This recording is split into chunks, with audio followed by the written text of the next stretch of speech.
السلام علیکم ورحمۃ اللہ وبرکاتہ۔ میرے محترم دوستوں بزرگوں، جیسا کہ قرآن مجید کا پیغام ایمان والوں کے نام اس عنوان سے سلسلہ چل رہا ہے، تو اس سلسلے کا 8واں حصہ آج آپ کی خدمت میں رکھتے ہیں۔ اعوذ باللہ من الشیطان الرجیم، بسم اللہ الرحمن الرحیم۔ یا ایھا الذین آمنوا اتقوا اللہ وذروا ما بقی من الربا ان کنتم مؤمنین۔ آیت کا ترجمہ ہے، اے ایمان والو، اللہ تعالیٰ سے ڈرو اور سود میں سے جو کچھ باقی رہ گیا ہے اسے چھوڑ دو اگر تم واقعی ایمان والے ہو۔ اس آیت کا شان نزول ہے، قبیلہ بنو ثقیف کو بنی مخزوم سے جو مسلمان ہو چکے تھے کچھ سودی رقم لینی تھی، مگر بنو مخزوم کے لوگوں نے سود دینے سے منع کیا۔ یہ معاملہ بہت بڑھ گیا۔ پھر جب یہ معاملہ آپ صلی اللہ علیہ وسلم کی خدمت میں پہنچا تو یہ آیت کریمہ نازل ہوئی۔ اس آیت کی تشریح ہے، سب سے پہلے ایمان والوں کو اللہ تعالیٰ سے ڈرایا گیا تاکہ آنے والے گناہ کی سنگینی معلوم ہو کہ گناہ کتنا بڑا ہے۔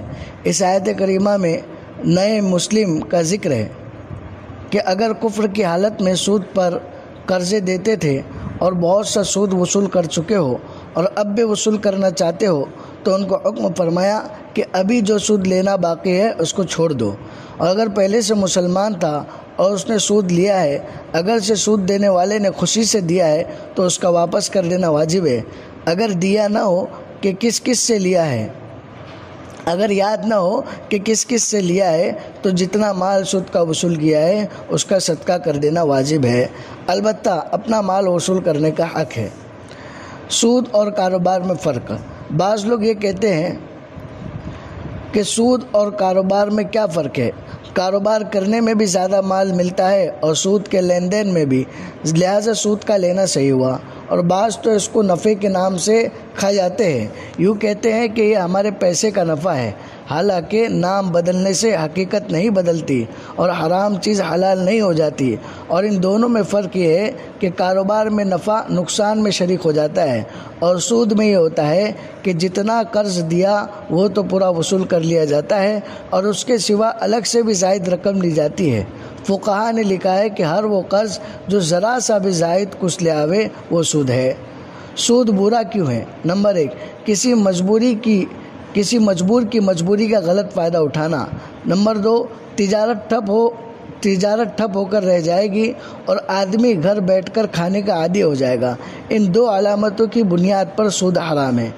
سود کی صورتیں یعنی اس کی شکلیں۔ نمبر 1، ربا نسیئہ، یعنی ایک شخص کسی دوسرے سے مال قرض لے اور ادائیگی کے لیے مہلت مانگے، قرض دینے والا تاخیر منظور کر کے سود بڑھا دے۔ نمبر 2، ربا الفضل، یعنی دو ہم جنس کیلی یا وزنی چیز کی خرید و فروخت ہو، ایک طرف وہ چیز کم ہو اور دوسری طرف سے زیادہ ہو۔ بینکنگ کا نظام۔ جب سے بینکوں کا نظام چلا ہے لوگوں کو سود لینے کی عادت ہو گئی، جب تک سود نہ کھائے ان کو تسلی نہیں ہوتی، اور علماء کو خصوصیت کے ساتھ ملامت کرتے ہیں اور کہتے ہیں کہ مولویوں نے تو قوم کو سود لینے سے اور سودی کاروبار سے روک دیا، جس کی وجہ سے قوم بہت نیچے چلی گئی اور دوسری قومیں سودی کاروبار کر کے بلندی پر پہنچ گئی۔ اللہ اکبر! ایک مولوی کی کیا مجال کہ وہ اپنے پاس سے کچھ کہے، وہ تو حکم سنانے والا ہے، حرام چیز کو حلال کر دینا اس کے بس میں نہیں۔ سود کی برائی لوگوں کے دلوں سے نہیں جا رہی ہے اور سود کو حلال کرنے کے لیے کہتے ہیں کہ بینک والے ہمارے پیسوں سے تجارت کر کے نفع کماتے ہیں، اگر ہمیں بھی انہوں نے نفع میں شریک کر لیا تو کیا ہوا؟ یہ ان کی جہالت اور گمراہی کی بات ہے۔ وہ بینک تجارت تو کرتا ہے اور تمہارے پیسوں سے کرتا ہے، لیکن تم نے بینک کو مال مضاربت کے اصول پر نہیں دیا، یعنی شریک ہونے کے اصول پر نہیں دیا، تمہیں فیصد ایک متعین رقم مل جاتی ہے۔ شرعی اصولوں سے یہ سود ہے، باتوں کی ہیرا پھیری سے سود حلال نہ ہوگا۔ سود کا لین دین بہت ہی بڑا گناہ ہے، اس لیے سود پر حضور صلی اللہ علیہ وسلم نے لعنت بھیجی ہے، چاہے وہ سود کھانے والا ہو یا کھلانے والا ہو، کاغذات لکھنے والا ہو یا فائلیں بنانے والا ہو، یا پھر وہ گواہی دینے والا ہو۔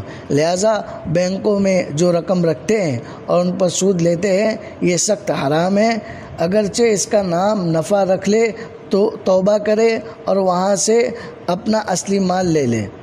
البتہ موجودہ دور میں سود کی وہ رقم بینک سے وصول کر کے کسی مسلمان غریب کو مالک بنا کر دے دے۔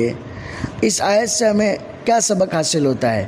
تو نمبر 1، ربا چھوڑنے پر ایمان کو موقوف فرمایا، یعنی سود کو چھوڑنے پر ایمان کو موقوف فرمایا۔ نمبر 2، تقوی کی علامت گناہ کا چھوڑنا ہے۔ نمبر 3، آیت کریمہ سے ایک بات یہ معلوم ہوئی کہ اب تک جو گناہ تم سے ہوئے ہیں اس سے توبہ کرو اور آئندہ اس گناہ کو بالکل چھوڑ ہی دو۔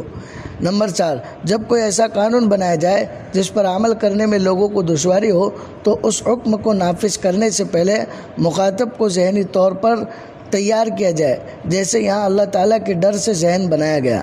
نمبر 5، سود سے بچنے کے لیے اسلامک بینکنگ نظام قائم کرنا چاہیے اور مسلمانوں کو اس پر بھروسہ کرنا چاہیے۔ اللہ تعالیٰ تمام باتوں پر عمل کرنے کی توفیق عطا فرمائے اور سود کے لین دین سے بچنے کی توفیق عطا فرمائے، اور اس مبارک مہینے میں زیادہ سے زیادہ قرآن کی تلاوت اور ذکر و اذکار کرنے کی توفیق عطا فرمائے۔ السلام علیکم ورحمۃ اللہ وبرکاتہ۔